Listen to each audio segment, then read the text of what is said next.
When I was 27 years old, I left a very demanding job in management consulting for a job that was even more demanding, teaching. I went to teach 7th graders math in the New York City public schools. And like any teacher, I made quizzes and tests, I gave out homework assignments. When the work came back, I calculated grades.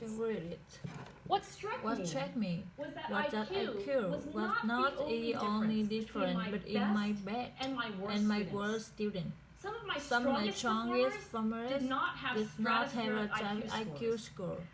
Some of my modern kids were doing so long. And that got me thinking. Kinds of things you need to learn in 7th grade math. Sure, they're hard. Ratio, decimal, parallelogram. But these concepts are not impossible. And I was convinced that every one of my students could learn material if they worked hard and long enough. After several more years of teaching, I came to the conclusion that what we need in education is a much better understanding of student and learning from a motivational perspective, from a psychological perspective. In education, the one thing we know how to measure best is IQ.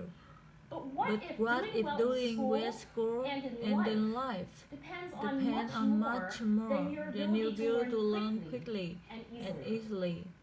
So I left classroom and I went to graduate school to become a psychologist. I started studying kids and adults in all kinds of super challenging settings.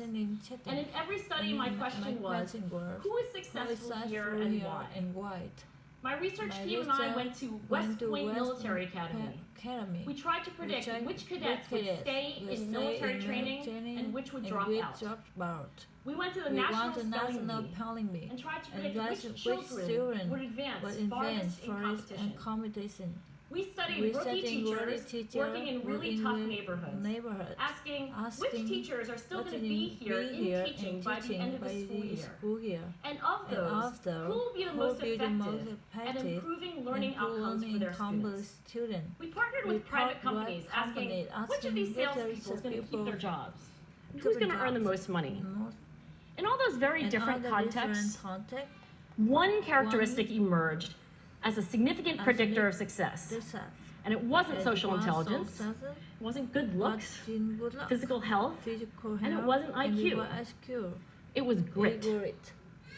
Grit is passion and perseverance for very long-term goals. Grit is having stamina.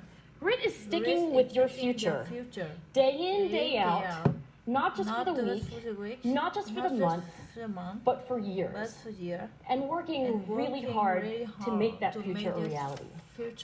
Grit is living life like it's a marathon, not a sprint.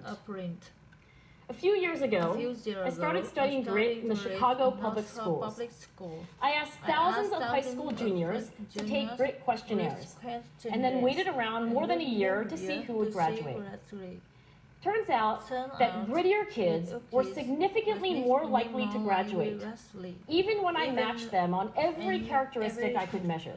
Things like family income, standardized achievement test scores, even how safe kids felt when they were at school. So it's not just at West Point or the National Spelling Bee that grit matters, it's also in school, especially for kids at risk for dropping out. To me, the most shocking thing about grit is how little we know, how little science knows about building it.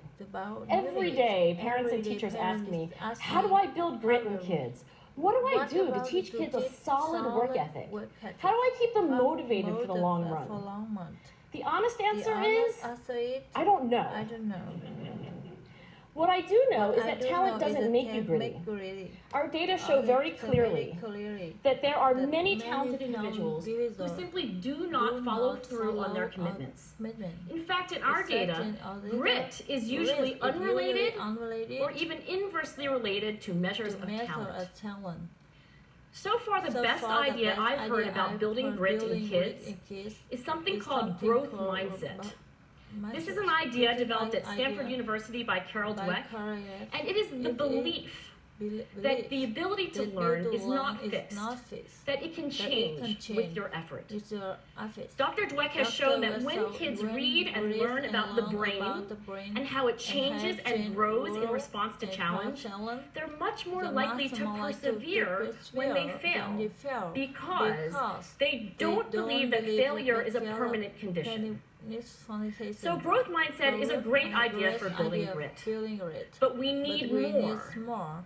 And that's where I'm going to end my remarks, because that's where we are. That's the work that stands before us.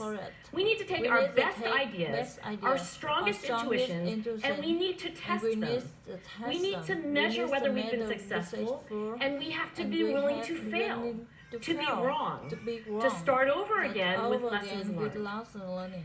In other words, we need to be gritty about getting our kids grittier. Thank you.